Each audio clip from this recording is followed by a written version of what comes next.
Welcome Trinidad and Tobago to our News 4 report, a product of the Government Information Services Limited and the Ministry of Communications. I'm Nicola Barito. Let's take a look at the headlines.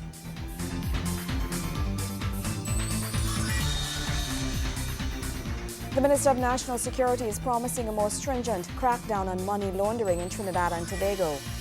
Local government reform to allow for local government to be enshrined in the Constitution. And new HP laptops are expected to be delivered to new secondary school students in September.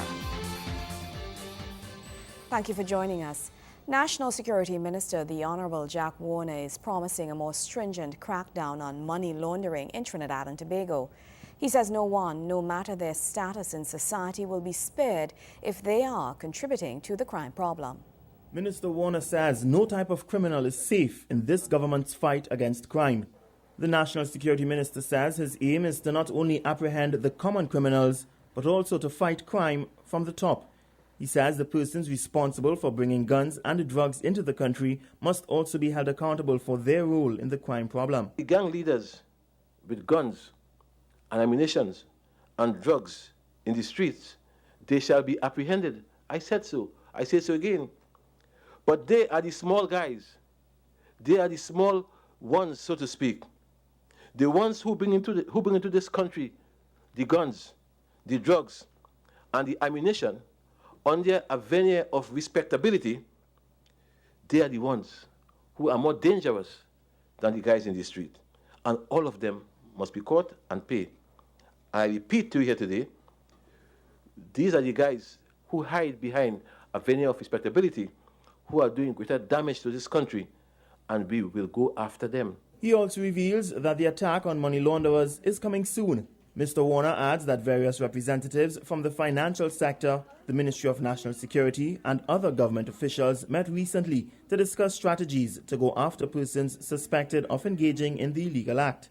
He says the Financial Intelligence Unit is currently investigating over 400 suspicious account reports from banks throughout Trinidad and Tobago.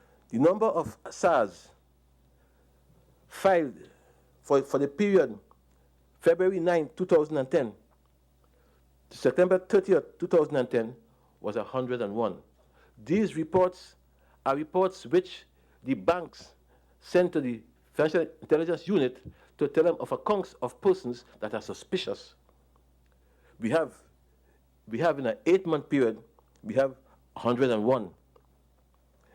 Between October the 1st, 2010, September 30th, 2011, we have 303. So therefore, we have now a total of 431 accounts that are being reviewed, and some of which are being restrained. They can't spend it because the fact is they are the ones who are even more dangerous than the guys in the street. Minister Warner also dismisses a report in a daily newspaper which claims he sent a representative to hold talks with gang leaders on his behalf. Minister Warner claims the People's Partnership government never has and never will hold talks with gang leaders, and even issued this warning to the gang leaders. This government of Mrs. Prasad Bissessa, of which I'm the Minister of National Security, I want the country to know this, that Jack Warner and this government will never negotiate law and order. Jack Warner imposes it. He doesn't negotiate it. Gregory McBurney, News 4. Meanwhile, citizens are expressing their confidence in the National Security Minister, the Honorable Jack Warner. TV4 took to the streets of Port-of-Spain and met with citizens who say they believe that the Honorable Minister is doing all in his power to curb crime in this country. Some say it was a good idea for the minister to meet with the people in order to get first-hand information on the issues they have. Jack Warner, the allegation, whether it's an allegation or not, I think you should really meet the people face to face to really see how they feel, because you said that you agree with whatever the police statement was, that they didn't do anything wrong. You don't know that. You was not up there to actually see what went on, so you can't say that you standing up with them. So I think you should meet the people on a one-on-one basis and see how they feel and really do an investigation into what went on that night. I think Mr. Warner would be a good minister in that ministry, simply because to me he comes off as somebody positive, like somebody who does what they said that they would do. Talk to the people, get on the ground, put the ear on the ground to find out what's going on with the people and why it is they choose to do that. So that, because everybody looking for a house right now and the market is very high. So meet with them, greet to them, talk to them, find out what is going on, why it is, things happening. This individual says persons should not expect crime to be solved in an instant. I think he will get the crime down, but everything takes time and we have to be patient as a nation, give him a chance to see what measures he's going to put in place. That he's talking about a new crime plan. We have to see the new crime plan, but crime didn't start now. Crime has started over the past so much of a year, so they can't expect it to finish abruptly. And with him talking about meeting the gang leaders, I agree with him. News 4 continues after the break.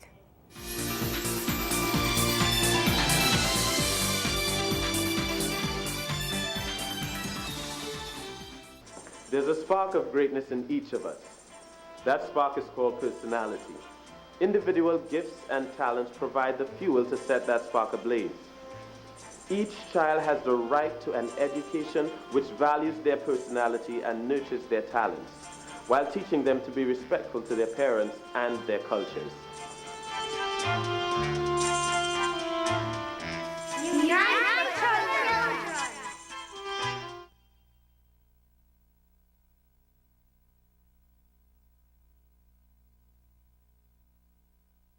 We are reporting from communities across the country. People are calling Nalis Libraries their library. Tell me, why is Nalis your library? My library is where I can have fun learning. My library is helping me earn better grades with online research resources. My library is my gateway to the world of information. My library is providing access to the differently abled. As a visually impaired person, I can envision limitless possibilities. My library is making my world truly worldwide with free internet access. My library is helping me keep an eye on my health with access to the virtual health library via the Nalis website.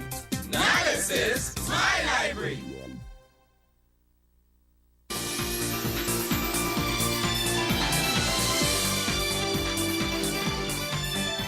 Welcome back. The much long-awaited local government reform is coming.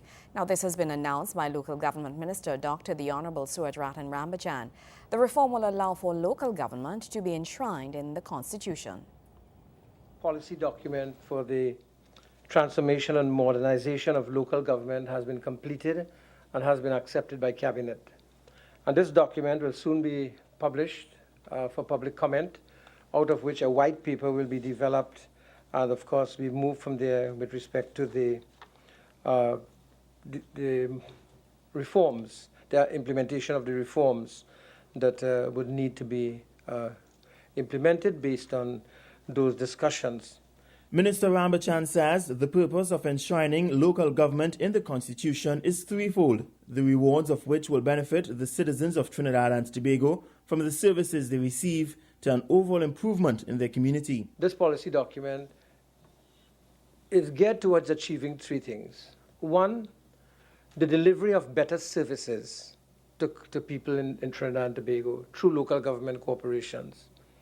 Secondly, the creation of better communities across the country. And thirdly, in the achievement of those first two, the development and facilitation of stronger municipal corporations. And those are the three things around which this particular document is centered. Dr. Rambajan says it is estimated that the project will take approximately 2 to 2.5 years to be fully implemented. He says it is best that the necessary policy proposals and programs be implemented in 3 phases, and he hopes that the entire process can be fully implemented by June 2015 at the latest. Firstly, a phase that will take approximately 6 months, and I intend to begin this at the end of September, which will be the hosting of public consultations following the publication of the document and for public comment, and through that the development of a draft white paper to be laid before Parliament. The second phase, which should take approximately 9 months to a year, I expect to commence this in February, March of 2013. And the key activities will include developing and approving new local government legislation and/or amendments to the Municipal Corporations Act 1990 as amended, as well as a program to implement those parts of the Municipal Corporations Act 1990 not requiring amendment. And finally, Phase 3, which will commence about January 2014, to be implemented in a period of about 15 to 18 months, will be a phase geared to developing a comprehensive implementation plan based on the provisions of the new or revised legislation. Meanwhile, in the wake of the recent flooding in the aftermath of heavy rains, Minister Rambachan is taking a tough stance on persons responsible for flooding.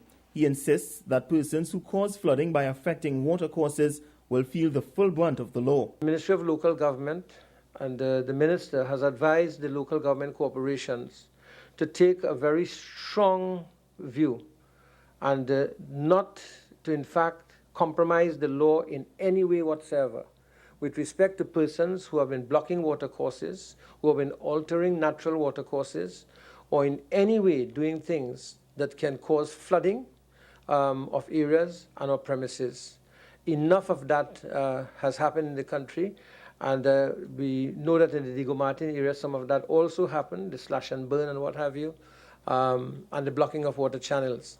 And therefore, we intend to fully apply the law with respect to people who continue to violate the local building codes in this regard. Gregory McBurney, News 4.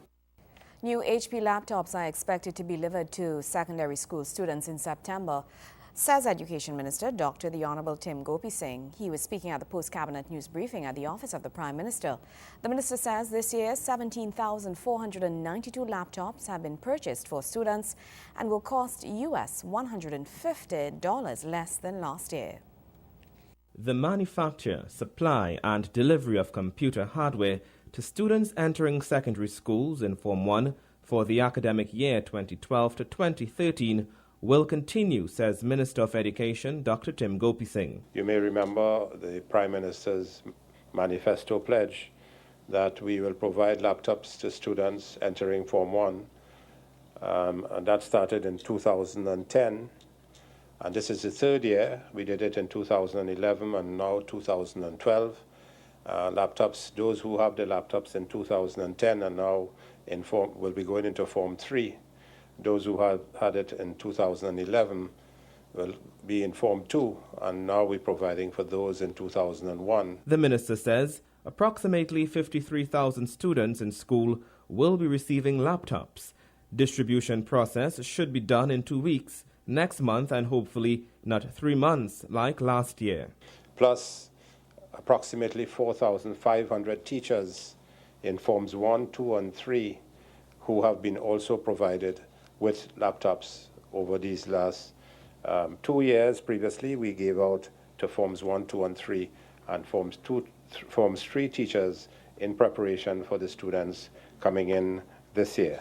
The minister says there was a separate tender for the manufacturer and another for distribution of the laptops, adding that tenders were closed around July. 9 individual firms and companies tendered, and 2 had been selected by an evaluation committee. This year it results in a cost saving, the total of US $80,573, which is approximately 500,000 TT. So overall, there's a savings of about $500,000. The minister says the contracts were being negotiated and expected to be completed in a few days. Minister Gopi Singh explained that initial information coming from the evaluation committee is that the preferred bidders, 2 of them, the cost of a laptop is approximately US $150 less than last year. 14 packages would be infused into the hardware, and most likely government would receive the computers in red, white and black. Joseph Lopez, News 4. And that should be US $150 each per laptop this year. Sport is up after the break. Stay with us.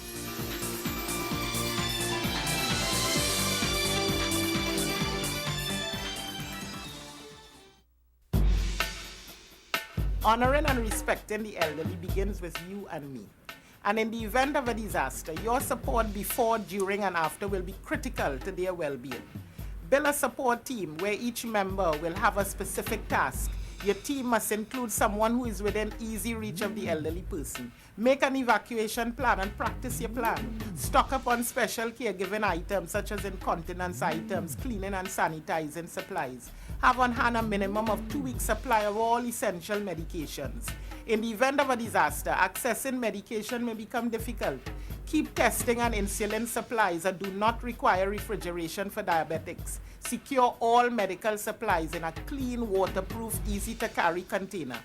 Keep a list of medication, caregiving instruction, doctors' names, and contact information. In case an elderly person is relocated to a shelter, this information is vital to their continued care. Dehydration is a serious health problem for older adults. Store at least 1 gallon per person per day. Store at least 3 days' worth. Consider special dietary needs when stocking up on food supplies. Safeguard important documents and provide an ID bracelet or necklace to persons with special needs, such as persons with Alzheimer's disease. Remember, disaster readiness and preparedness begins with you and me. A message from the Ministry of National Security, Office of Disaster Preparedness and Management.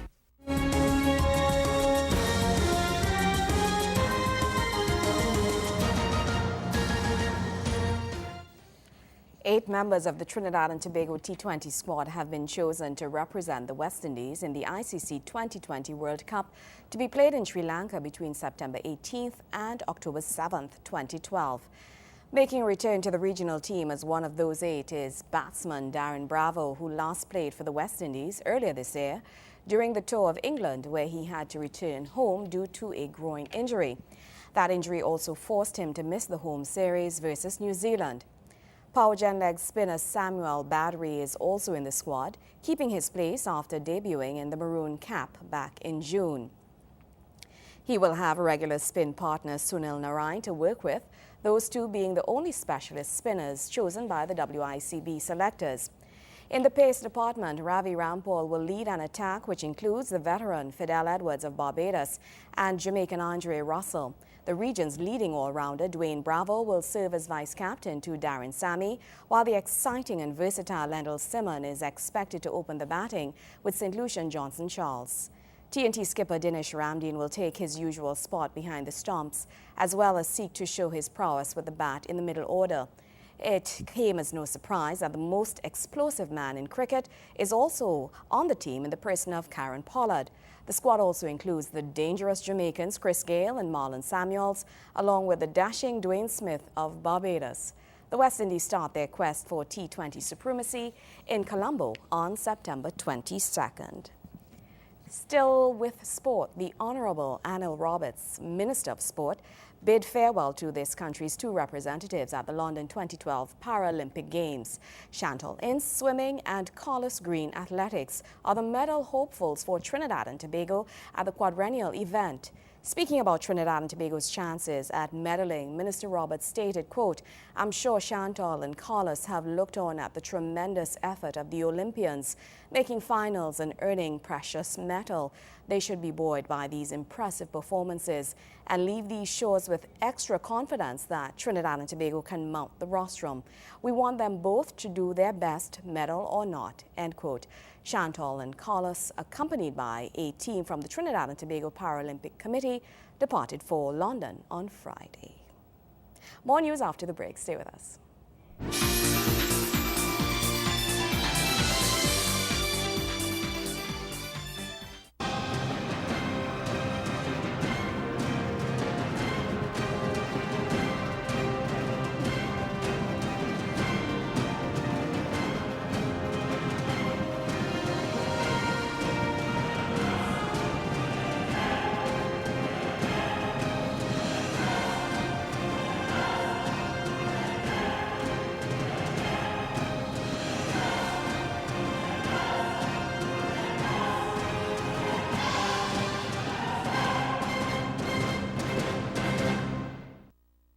Never leave items like MP3 players, portable DVD players, laptops and briefcases on view inside your vehicle.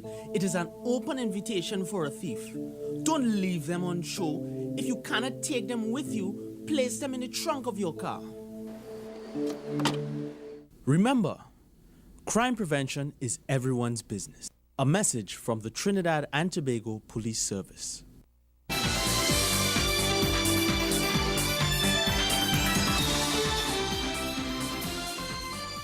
The governments of Trinidad and Tobago and Cuba are working together to provide scholarships for Trinidadians and Tobagonians to study medicine in Cuba. 3 of the recipients of this scholarship have formalized their acceptance of the scholarship at a ceremony held at Nales in Port of Spain. 3 Trinidad and Tobago nationals will travel to Cuba next Tuesday to begin pursuing their degree in medical sciences. The students are the recipients of a Cuban scholarship which will allow them to study medicine at the Latin American School of Medicine in Cuba free of any charges, including food and accommodation. The 3 recipients, Akifa Taylor, Rhea Devines and Michael York, all signed a declaration of discipline at a formal ceremony to signal their intentions to follow the rules and honor their responsibilities to both the governments of Cuba and Trinidad and Tobago upon commencing their schooling. Speaking at the ceremony, Minister of Public Administration, the Honorable Carolyn Sipasat Bechan, says this scholarship represents the good relationship between Trinidad and Tobago and Cuba. She explains that Cuba was chosen as a partner in this endeavor as medical schooling in that country embodies the values this government would like to see in Trinidad doctors. First of all, Cuba is the most advanced of all the developing countries, and certainly of all of the Caribbean countries, in its medical facilities and its emphasis on primary health care or community medicine. Cuba's Latin American School of Medicine has the mission of training general medical practitioners and specializes in providing primary health care training. The school has graduated 8,600 medical students from 54 countries, as we heard from you, Ambassador, earlier, especially from the poorest sectors in their societies, who represent a wide range of ethnicity and education and cultural backgrounds. That is what we want these young people, our young people, to do when they return home. We want them to come back to their communities and their country and to serve our people. Minister Bechan adds that the government will be working to explore more scholarship opportunities for nationals, as it can only serve to benefit this country in the long run. Were it not for this government scholarship program, there would have been many more young people whose inability to afford higher education would have deprived them of the opportunity to achieve their full potential. This is why I have made it clear that we are not only seriously considering all the scholarship offers we get from other governments, but we seek to increase the offers we get, especially in fields that are essential to our national development. The 3 students will join the 13 other Trinidadians already studying medicine on a scholarship in Cuba. The scholarships are part of the Cuban government's 2012 scholarship project. Gregory McBurney, News 4. Well, before we wrap up, this country is still basking in gold medal glory, and Southerners in their national colors came out in their numbers to see and greet Keyshawn Walcott, this country's 2nd athlete to win an Olympic gold medal. The 19-year-old champion arrived at Harris Promenade, where the large crowds had gathered.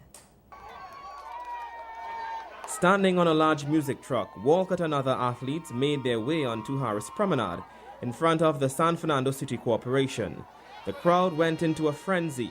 Persons of all ages, armed with the national flag, waved and shouted his name. San Fernando West MP Carolyn Sipasat Bechan also welcomed Walcott and the other athletes.